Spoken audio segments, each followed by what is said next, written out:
जय हिंद प्यारे दोस्तों, आप सभी का हमारे चैनल में हार्दिक स्वागत है। दोस्तों, आज की वीडियो में हम बात करेंगे Himachal Pradesh JBT entrance exam 2024 के बारे में। तो दोस्तों, मैं आपको बता दूं, जो हमारा आज का सेशन है, इसमें हम मैथमेटिक्स से रिलेटेड प्रैक्टिस सेट नंबर 1 को डिस्कस करेंगे। तो मुझे पूरी उम्मीद है आप इस वीडियो में शुरू से लेकर एंड तक बन रहेंगे। तो चलिए प्यारे दोस्तों, माँ सरस्वती का नाम लेकर इस मोस्ट इम्पोर्टेंट वीडियो को स्टार्ट किया जाए। जय माँ सरस्वती। तो दोस्तों, पहला क्वेश्चन कौन सा है? यदि 95 को 7:3:4:5 के अनुपात में बांटा जाए तो सबसे छोटा भाग कौन सा होगा? अब देखिए दोस्तों, इस क्वेश्चन को करने का एक तरीका है जो कि आपने ध्यान से समझना है, क्योंकि ये जो क्वेश्चन है वो मैंने आपके जेबीटी एंट्रेंस एग्ज़ाम 2022 से उठाया हुआ है। तो काफ़ी इंपॉर्टेंट क्वेश्चन है। इस तरह क्वेश्चन हर बार एग्ज़ाम में देखने को मिलते हैं।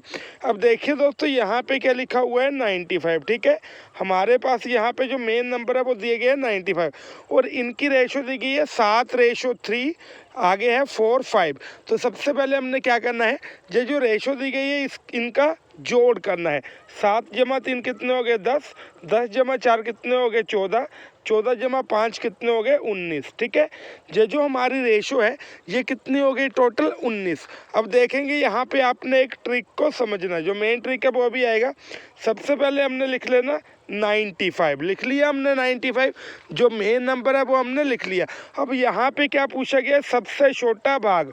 अब आपने देखना ये जो रेशो है इसमें सबसे छोटी रेशो कौन सी है? तो यहाँ पे सबसे छोटी रेशो है 3। हमने क्या किया? मल्टीप्लाई 3 अपॉन जो हमारी रेशो है इसका जोड़ आ रहा है।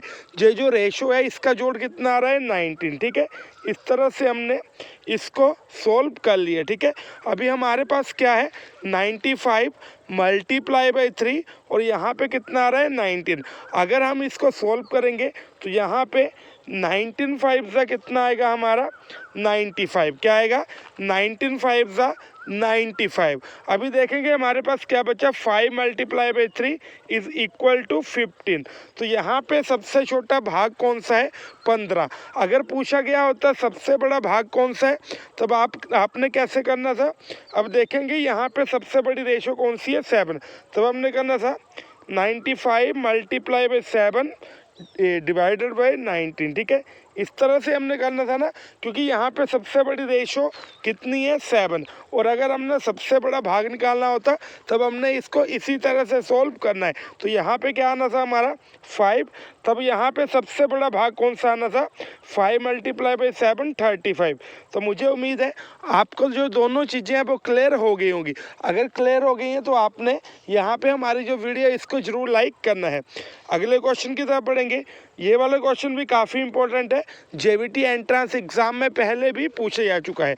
निम्नलिखित में से लीप वर्ष का चयन कीजिए। आपने यहाँ पे लीप ईयर का चयन करना है। ठीक है, अब लीप ईयर को आप किस तरह से छांटोगे? तो इसका एक ट्रिक होता है। अब ट्रिक क्या है? जो हमारे पास जो भी ऑप्शंस है इनमें से जो भी ऐसा ऑप्शन है जो कि 4 से पूरी तरह से डिवाइड हो जाए, ऐसा जो ऑप्शन है जो कि 4 से पूरी तरह से डिवाइड हो जाए। अब 4 से पूरी तरह से डिवाइड होना क्या होता है? जैसे मैं यहाँ पे आपको एज एन एग्जांपल दूंगा, जैसे 2200 डिवाइडेड बाय 4। सबसे पहले हमने क्या किया? सबसे पहले हमने 200 डिवाइडेड बाई 4 किया, क्योंकि हमें ये चीज़ पता है ऐसा जो नंबर है जो कि 4 के साथ पूरी तरह से डिवाइड हो जाए वो हमारा रहता है लीप ईयर। तो सबसे पहले देखेंगे हमने क्या किया? 4 5 ज़ा 20, 4 5 ज़ा 20। यहाँ पे कितना बच गया हमारा? 200। कितना बच गया दोस्तों यहाँ पे हमारा? 200। ठीक है, क्योंकि 2 बच गया तो हमारा कितना बचा यहाँ पे? 200। अभी आगे क्या आएगा? 5 4 5 ज़ा 20 और यहाँ पे आया है 0। ठीक है, तो यहाँ पे पूरा हमारा सोल्व हो रहा है। आंसर कितना है? 520। इसीलिए जो हमारा 2200 है वो लीप वर्ष आएगा। आपने क्या करना है चाहे आप कैलकुलेटर से करो, जो सारे नंबर है इनको 4 के साथ डिवाइड करके देखना है। देखना जब पूरी तरह से डिवाइड नहीं होंगे, इनका जो आंसर है वो यहाँ पे डेसिमल में आएगा या दशमलव में आएगा। तो मुझे उम्मीद है ये जो ट्रिक है वो आपको पसंद आया होगा और आप इसको समझ चुके होंगे। आगे मेरा नेक्स्ट क्वेश्चन है, देखेंगे ये जो क्वेश्चन है वो कल मैंने ग्रुप में भी डाला था, काफ़ी इंपॉर्टेंट क्वेश्चन है। इस तरह के क्वेश्चन हर एक एग्जाम में देखने को मिलते हैं। राम की आय शाम की आय से 25% अधिक है, तो शाम की जो आय है वो राम से कितने प्रतिशत कम हुई। अब क्वेश्चन क्या है, राम की जो इनकम है वो शाम की इनकम से 25% ज़्यादा है। तो पूछा क्या है, जो शाम है उसकी इनकम राम से कितनी % कम है। अब देखेंगे यहाँ पे हमने एक ही चीज़ का ध्यान रखना है, क्या लिखा गया यहाँ पे 25% अधिक। अधिक मीन्स ज़्यादा है, यहाँ से हमारा ट्रिक बन रहा है। इसका जो फॉर्मूला है वो यहाँ से ही बन रहा है। सबसे पहले जो हमें नंबर दिए गए हमने वो लिख लिया 25, ठीक है। अब यहाँ पे क्या दिए गया, अधिक। अगर अधिक दिया गया होगा तो हम क्या करेंगे, 100 प्लस जितना नंबर है, नंबर कितना है 25, ठीक है, मल्टीप्लाई करेंगे इसको 100 के साथ, ठीक है दोस्तों। मुझे उम्मीद है यहाँ पे आपको समझ आ गया। अगर नहीं आया मैं दोबारा से बता दूँ। सबसे पहले हमने देखना है यहाँ पे कौन सा नंबर दिया है, 25%। 25 हमारा नंबर आ गया। अब हमने देखना है यहाँ पे क्या दिया गया, अधिक। अगर अधिक दिया गया होगा तो अब हमने क्या करना, इसको यहाँ पे बटे करके 100 प्लस जो नंबर दिया गया है 25 उसमें प्लस कर देना है और इस सारे को हम 100 के साथ मल्टीप्लाई कर देंगे। अब इसको हम सोल्व करेंगे। हमारी इक्वेशन क्या बनेगी यहाँ पे, 25/125 डिवाइडेड बाय 100। अब इसको हम काटेंगे, यहाँ पे 25 पचे 125, आगे यहाँ पे जी हमारा आ जाएगा, क्या आ जाएगा दोस्तों, 20 पचे 100। तो जो राइट आंसर रहेगा वो है 20%। जो शाम है उसकी आय जो है, इनकम है, वो राम से कितनी कम हुई, 20% कम हुई। तो मुझे उम्मीद है आपको जो फॉर्मूला है वो भी क्लियर हो गया होगा और आपको जो कॉन्सेप्ट है वो भी क्लियर हो गया होगा। अगर नहीं क्लियर हुआ है तो आगे वाला क्वेश्चन है उसको समझ के आप और डीपली चीज़ों को जान पाओगे। अगला क्वेश्चन क्या है, यदि हिमांशी की आय जो रिया है उसकी आय से 20% कम है। अब यहाँ पे क्या लिखा गया है, कम। तो रिया की आय हिमांशी से कितनी % ज़्यादा होगी। दो लड़कियाँ हिमांशी और रिया। सबसे पहले इक्वेशन क्या है, जो हिमांशी है उसकी इनकम रिया से 20% कम है। अब क्या पूछा जा रहा है, जो रिया है उसकी इनकम हिमांशी से कितनी % ज़्यादा होगी। अब देखेंगे दोस्तों, यहाँ पे सबसे पहले जो नंबर दिया है हमने वो लिख लिया 20। अब यहाँ पे उसके बाद क्या लिखा है, कम। अब हमने क्या करना, 100 में जितना नंबर दिया है वो कम कर लेना, मीन्स 100 माइनस 20, और इस सारे को हमने 100 के साथ मल्टीप्लाई कर लिए, ठीक है दोस्तों। अब देखेंगे जब यहाँ पे 20% अधिक लिखा गया था तब हमने 100 प्लस 20 किया था, लेकिन अभी क्या है 20% कम, तब हम क्या कर रहे हैं 100 माइनस 20। अभी हमारी इक्वेशन क्या बन रही है, 20/100 माइनस 20 मल्टीप्लाई बाय 100। इसको हम कैसे लिख सकते हैं, 1 मिनट, 20/80, 100 माइनस 20 कितना आ गया, 80 मल्टीप्लाई बाई 100, ठीक है दोस्तों। अभी यहाँ पे जीरो के साथ जीरो चली गई और यहाँ पे भी हम देखेंगे 2 पंजे 10, 2 चौके 8, ठीक है। अभी यहाँ पे हमारा क्या आ रहा है, 5 चौके 20। अब यहाँ पे जो राइट आंसर है वो हमारा कितना रहेगा, 5 मल्टीप्लाई बाई 5 कितना आ गया हमारा, 25। Then 25 will be our right answer. अब देखेंगे किस तरह से हमने इसको सोल्व किया। यहाँ पे हमारा जो कम वाला है वो भी कंप्लीट हो चुका है, जो ज़्यादा वाला है वो भी कंप्लीट हो चुका है, और मुझे इस चीज़ की भी गारंटी है कि आपको जो कॉन्सेप्ट है वो भी क्लियर हो गया होगा। कॉन्सेप्ट क्लियर है तो आपने ज़्यादा से ज़्यादा वीडियो को लाइक करना है। इस वीडियो में भी हम लाइक का एम कितने रखेंगे, 1500 लाइक, और मुझे उम्मीद है आप मेरे कहने से 1500 लाइक जल्दी से जल्दी कर देंगे। अगला हमारा क्वेश्चन है, क्या पूछा जा रहा है, यदि 7 क्रमागत संख्याओं की औसत 25 है तो उसमें सबसे बड़ी और सबसे छोटी संख्या कौन सी होगी। अब देखेंगे कि ये जो क्वेश्चन है इसमें तो हमें कुछ भी नहीं दिया गया, कोई भी नंबर नहीं दिया गया, लेकिन हम अपने माइंड का यूज़ करके इस क्वेश्चन को सोल्व कर पाएंगे। हमें बस एक छोटी सी ट्रिक पता होनी चाहिए। वो जो ट्रिक क्या है, उसके लिए मैं आपका प्रीवियस नॉलेज टेस्टिंग करूँगा। देखेंगे जैसे हमारे पास नंबर है 1 2 3 4 5। हमारे पास नंबर है ये क्रमागत है। क्रमागत का क्या मीनिंग रहता है? Sequence wise. क्या मीनिंग रहता है? Sequence wise. अभी 1 से लेकर हमारे पास 5 तक नंबर है जो कि सीक्वेंस वाइज है। अब आपने एक चीज़ का ध्यान रखना है, अगर हमारे जो नंबर है वो सीक्वेंस वाइज हो तो क्या होता है, जो एवरेज है वो बीच वाला नंबर ही होता है। जो एवरेज है वो बीच वाला नंबर ही होता है। जैसे यहाँ पे 1 2 3 4 5, 2 नंबर इस साइड रहेंगे, 2 नंबर इस साइड रहेंगे, वो जो हमारा 3 है वो एवरेज आ रहा है। इसके अलावा दोस्तों यहाँ पे हमारा है 7 8 9 10 11। अब देखेंगे ये भी सीक्वेंस वाइज है, 2 नंबर इस साइड रहेंगे, 2 नंबर इस साइड रहेंगे, तो यहाँ पे जो हमारी एवरेज है कितनी आ रही है? 9। आपने बस इस चीज़ का ध्यान रखना है। अब क्या पूछा गया है, यदि 7 क्रमागत संख्याओं की औसत 25 है, हमने कुछ नहीं करना, 7 सर्कल लगा लेने हैं, 1 2 3 4 5 6 7। इसकी औसत क्या बताई गई है? 25। कहने का मीनिंग ये है जो बीच वाला नंबर है वो हमारा कितना आ जाएगा? 25। अब देखेंगे सीक्वेंस वाइज है तो यहाँ पे 3 साइड हमारे नंबर आएंगे, कौन कौन से आएंगे? 1 मिनट, हमने जो बीच वाला नंबर है वो तो निकाल लिया, ठीक है, एवरेज निकाल ली। यहाँ पे आएगा 26 27 28, 3 इस साइड हो गए, और इस साइड कितना आएगा? 24 23 22। तो हमारा जो सबसे छोटी और सबसे बड़ी संख्या कौन सी है? सबसे बड़ी संख्या हमारी आ गई 28, सबसे छोटी संख्या आ गई 22। मुझे उम्मीद है ये जो कॉन्सेप्ट है आपका क्लियर हो गया होगा। आपने इस तरह के और भी क्वेश्चन सॉल्व करने की ट्राई करनी है। अगले क्वेश्चन की तरफ पढ़ेंगे, काफ़ी इंपॉर्टेंट क्वेश्चन है। ये जो क्वेश्चन है मेनली आपके फॉर्मूलाज के साथ निकलेंगे। अगर आपको फॉर्मूला पता होगा तो आप 1 सेकंड में आंसर जान पाओगे। क्या है? रिचा ने एक मोबाइल 1200 रुपये का खरीद कर हिमांशी को 9000 का बेच दिया, तो रिचा को कितने प्रतिशत का लाभ या हानि हुई? जो रिचा है उसको कितने प्रतिशत या तो लाभ हुआ या तो हानि हुई। अब आपने अपना दिमाग लगाना है। अगर आप ज़्यादा पैसों की चीज़ खरीद कर उसको कम पैसों की खरीद रहे हो तो आपका नुकसान, बेच रहे हो तो आपका नुकसान ही हुआ ना। मान लो आपने एक मोबाइल फ़ोन है 10,000 रुपये का शॉप से ख़रीदा, आपने 1 महीना चलाया और उसको आपने 5,000 का बेच दिया, तो आपको नुकसान हो गया ना। आपको 5,000 रुपये का एक तरह का नुकसान ही हो गया। तो सेम चीज़ रिचा के साथ हुई। अब देखेंगे यहाँ पे सबसे पहले हमें इस चीज़ का पता होना चाहिए, हमारा सबसे पहले कौन सी चीज़ आएगी? क्रय मूल्य। जो हमारा क्रय मूल्य है, जिस मूल्य पे रिचा ने मोबाइल खरीदा वो कितना आ गया? 12,000, ठीक है। उसके बाद दूसरा होता है हमारा विक्रय मूल्य। विक्रय मूल्य क्या होता है? जितने में रिचा ने चीज़ बेची। अब रिचा ने कितने में चीज़ बेची? 9,000 में, ठीक है। कितने में बेची? 9,000। अब आपको पता है कि इसको हानि हुई है, और आपको ये भी पता लग गया होगा हानि कितनी हुई है। 12,000 में से आपने 9,000 को कम कर देना है। हानि कितनी हुई है इसको? 3,000 रुपये। 3,000 रुपये की जो हानि है वो रिचा को हुई है। अब यहाँ पे क्या पूछा गया है? लाभ या हानि प्रतिशत याद करो।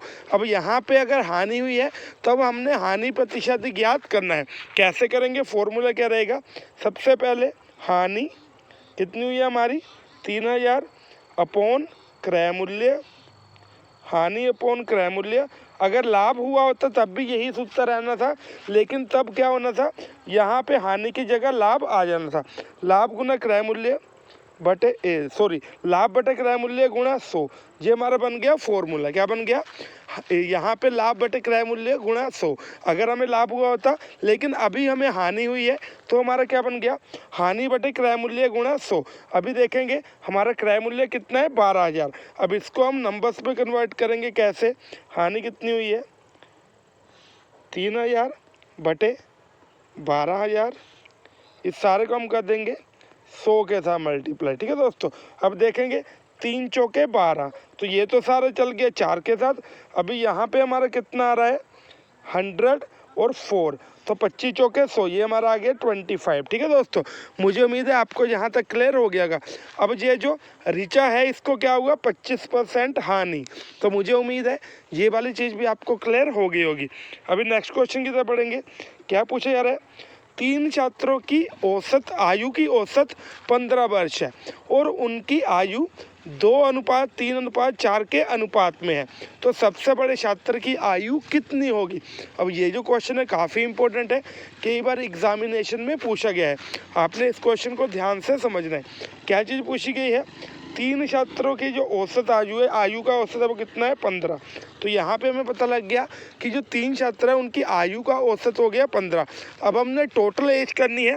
टोटल एज करने का क्या कॉन्सेप्ट रहता है, जितने छात्र दिए हो और जितनी आयु का औसत दिया हो उन दोनों को हम मल्टीप्लाई कर लेंगे। क्या कर लेंगे हम, मल्टीप्लाई। तो यहाँ पे 15 दिए 45 हमारा आ गया इनकी टोटल आयु। अब आपने ये देखना है रेशो कितनी है, 2:3:4, ठीक है, 2:3:4। इनका हम टोटल करेंगे 4 3 7 2 9, कितना आ रहा है 9। अब हमने क्या करना है, यहाँ पे लिख लिया 9, ठीक है दोस्तों। अब आपने एक चीज़ समझनी है, जो 45 छात्र है उनकी रेशो कितनी आ रही है 9। अब एक छात्र की अगर हमने रेशो निकालनी हो कैसे निकलेगी वो, 45/9, कितनी आ गई 5, ठीक है दोस्तों, कितनी आ गई 5। मैं आपको दोबारा से समझा दूं। अब देखेंगे दोस्तों क्या चीज़ मैंने करी, 3 छात्रों की आयु की औसत 15 वर्ष है। तो सबसे पहले हमने क्या करना, इनकी टोटल एज निकाल लेनी है। टोटल एज कैसे निकलेगी, जो हमारी आयु की औसत दी गई है और जितने छात्र दिए गए इनको हमने मल्टीप्लाई कर लेना है। आयु की औसत कितनी दी है 15 और छात्र कितने दिए गए हैं 3। तो अब हमने क्या किया, 15 × 3 कर लिया। टोटल कितना आ गई हमारी एज 45, ठीक है। अभी हमने क्या करना है, 2:3:4, ये जो हमारी रेशो है इनको प्लस कर देना है। 4 3 7 और 9, कितना आ गया, इनको ऐड करके 9। अब देखेंगे 45 जो स्टूडेंट्स हैं उनकी जो 45 की एज है उनकी रेशो कितनी आ गई 9। अब हमने एक की निकालनी है, एक की कितनी निकलेगी दोस्तों, यहाँ पे हमारी 45/9, ठीक है। एक की आपको ही पता है कम ही निकलेगी, तो कितनी निकलेगी 5। अभी यहाँ पे क्या पूछा गया है, सबसे बड़े छात्र की आयु कितनी है। सबसे बड़ा छात्र कितना है हमारे, उसकी आयु कितनी है। अब हमने देखना है यहाँ पे सबसे बड़ी एज या सबसे बड़ी जो रेशो है वो कौन सी दी गई है। यहाँ पे सबसे बड़ी रेशो दी गई है 4। हमने क्या किया, हमारी जो एक बंदे की रेशो है वो कितनी आ रही थी, एक की आई थी 5। अब हमने क्या किया, सबसे बड़े की पूछी गई है, तब 4 की कितनी आएगी, तो यहाँ पे हमने 4 की निकाल ली। 5 × 4 इज इक्वल टू 20। तो सबसे बड़ा जो छात्र है उसकी एज कितनी आ गई 20। मुझे उम्मीद है ये वाला ट्रिक भी आपको समझ आ गया होगा। अगले क्वेश्चन की तरफ पढ़ेंगे। क्या पूछा जा रहा है, हिमांशी की आयु 10 वर्ष है और उसके दादाजी की आयु 62 वर्ष है। कितने वर्ष बाद दादाजी की आयु हिमांशी से 5 गुना ज़्यादा हो जाएगी। अब देखेंगे दोस्तों यहाँ पे हमने जो ट्रिक यूज़ करनी है उसमें हमने कुछ नहीं करना, क्वेश्चन को कुछ नहीं करना, हमने सिर्फ जो इसके ऑप्शंस है उनके साथ खेलना है। अब देखेंगे सबसे पहले हमारा ऑप्शन है 2। अगर हम देखेंगे यहाँ पे 10 में अगर हिमांशी की, हमने क्या करना है, हमने इतने वर्ष देखने हैं कि जो हिमांशी के दादाजी है और हिमांशी जो है उनकी आयु का जो यहाँ पे दोस्तों गुणा कितनी हो जाए 5 गुणी। जो उसके ग्रैंडफादर की आयु है वो हिमांशी की आयु से 5 गुना ज़्यादा हो जाए। अब देखेंगे अगर हमने ऐसा किया 10 + 2, अगर 2 साल ऐड किए तो यहाँ पे कितना आ जाएगा 62 + 2, सॉरी मैंने मल्टीप्लाई का साइन लगा दिया, 1 मिनट। 10 + 2 कितने हो गए हमारे 12, और यहाँ पे क्या है 62 + 2 कितने हो गए 64। अब आप देखोगे क्या ये जो 64 है वो 12 से 5 टाइम ज़्यादा है क्या, 12 का 5 गुना है, आंसर आएगा 9। अभी हमने क्या किया, अभी हम देख रहे हैं 10 में हमने 3 को ऐड करके देखा। अब हम सेकंड ऑप्शन की तरफ जा रहे हैं। 10 में अगर हमने 3 को ऐड किया कितने आ गए हमारे 13। अगर हमने 62 में 3 को ऐड किया तो कितने आ गए हमारे 65। अब देखेंगे यहाँ पे हमारा जो सही आंसर है कितना आ गया 3 वर्ष, क्योंकि 3 वर्ष बाद जो उसके दादाजी की आयु है वो हिमांशी की आयु की 5 गुना हो जाएगी। 13 × 5 = 65। तो मुझे उम्मीद है इस क्वेश्चन को आप ऑप्शंस के साथ सोल्व करना सीख गए होंगे। आगे हमारा नेक्स्ट क्वेश्चन है। क्या पूछा जा रहा है, यदि समचतुर्भुज के विकिरण 8 सेंटीमीटर और 4 सेंटीमीटर है तो उसका क्षेत्रफल क्या होगा। यदि समचतुर्भुज के विकिरण 8 सेंटीमीटर और 4 सेंटीमीटर है तो उसका क्षेत्रफल क्या होगा। अब देखेंगे दोस्तों यहाँ पे जो हमारी समचतुर्भुज है उसका क्षेत्रफल निकालने का फॉर्मूला क्या रहता है 1/2 मल्टीप्लाई, तो यहाँ पे आपने ध्यान में रखना है इसका फॉर्मूला क्या रहता है 1/2 मल्टीप्लाई जो हमारा ये है 8 मल्टीप्लाई और यहाँ पे 4। जो हमारा पहला विकिरण दिया होगा वो और जो हमारा दूसरा विकिरण दिया गया होगा वो, ये इसका फॉर्मूला रहता है। क्या फॉर्मूला रहता है? 1/2 मल्टीप्लाई बाई जो हमारा पहला विकिरण है वो कितना है 8 सेंटीमीटर और जो दूसरा विकिरण है वो कितना है हमारा 4 सेंटीमीटर। अब यहाँ पे देखेंगे क्या बन रहा है हमारा 1/2 मल्टीप्लाई 8 चौके 32, 8 4 कितने रहते हैं 32। इस तरह से हमारी जो इक्वेशन है वो बन रही है। अभी यहाँ पे 16 दूनी 32, जो हमारा 2 है यहाँ पे 16 टाइम 32 के साथ चला जाएगा। तो राइट आंसर हमारा क्या रहेगा 16 स्क्वायर सेंटीमीटर। क्या रहेगा 16 स्क्वायर सेंटीमीटर। मुझे उम्मीद है ये वाली चीज़ भी आपको समझ आ गई होगी। आगे हमारा नेक्स्ट क्वेश्चन है, क्या पूछा गया है 4x + 23 + 22 में चर क्या है। अब देखेंगे दोस्तों ये जो क्वेश्चन है बड़ा भारी इजी क्वेश्चन है और इसको लेके बहुत सारे जो कैंडिडेट्स हैं वो कंफ्यूज होते हैं क्योंकि उनको सिंपल सी नॉलेज ही नहीं है, उनको सिंपल से कॉन्सेप्ट नहीं पता है, वो मैथमेटिक्स से सिर्फ डरते ही रहते हैं। अरे भाई साहब यहाँ पे क्या है, जो भी आपको अल्फ़ाबेटिकली जो भी आपको यहाँ पे अल्फ़ाबेट दिखाई देगा वो इस जो हमारी इक्वेशन है इसमें चर होगा। जो भी आपको यहाँ पे अल्फ़ाबेट दिखाई देगा तो यहाँ पे अल्फ़ाबेट क्या है हमारा x, तो इसमें हमारा जो x है वो क्या रहेगा चर। मुझे उम्मीद है आपको ये जो चीज़ है वो क्लियर हो गई होगी। आगे हमारा नेक्स्ट क्वेश्चन है, निम्नलिखित में से संपूरक कोण का युग्म बताएं। हमने संपूरक कोण का युग्म बताना है या जोड़ा बताना है। अब देखेंगे दोस्तों यहाँ पे आपने चीज़ों को समझना है। हमारे पास दो तरह की चीज़ें हैं, पूरक कोण और संपूरक कोण। ठीक है, कौन कौन सी? पूरक कोण और संपूरक कोण। मुझे उम्मीद है यहाँ तक आप सभी को समझ आ गया होगा। सबसे पहले है पूरक कोण और दूसरा है हमारा संपूरक कोण। अब जो पूरक कोण है वो क्या रहता है, जिसकी जो वैल्यू है वो कितनी रहेगी 90 डिग्री। ठीक है, अगर दो कोणों का योग 90 डिग्री है तो वो हमारा रहता है पूरक कोण। अगर दो कोणों का जो योग है वो 180 डिग्री है तो वो हमारे रहते हैं संपूरक कोण। ठीक है, मुझे उम्मीद है यहाँ तक आप सभी को समझ आ गए होंगे। तो यहाँ पे क्या पूछा गया संपूर्ण कोण, संपूरक कोण। तो यहाँ पे हमने कितना देखना है 180 डिग्री।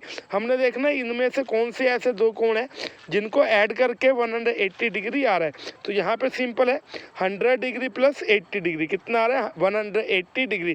अगर यहाँ पे पूछा गया होता पूरक कोण का युग्म कौन सा है तो हमारा कौन सा होना था पूरक कोण, मैंने आपको बताया कितने रहते हैं 90 डिग्री। तो हमारा इनमें से कोई भी नहीं होना था क्योंकि इनमें से कोई भी ऐसा कोण नहीं है जो कि 90 डिग्री बना रहे हैं। अगर ऐसा बीच में ऑप्शन होता 30 डिग्री + 60 डिग्री तो हमारा हो जाना था 90 डिग्री। ठीक है, तो पूरक कोण ऐसे कोण जिनका जो जोड़ है वो 90 डिग्री आएगा, संपूरक कोण ऐसे कोण जिनका जो योग है 180 डिग्री आएगा। तो दोस्तों मुझे उम्मीद है आपको वीडियो इंफॉर्मेटिव लगी होगी और वीडियो में बताया गया हर एक क्वेश्चन आपको समझ आ गया होगा।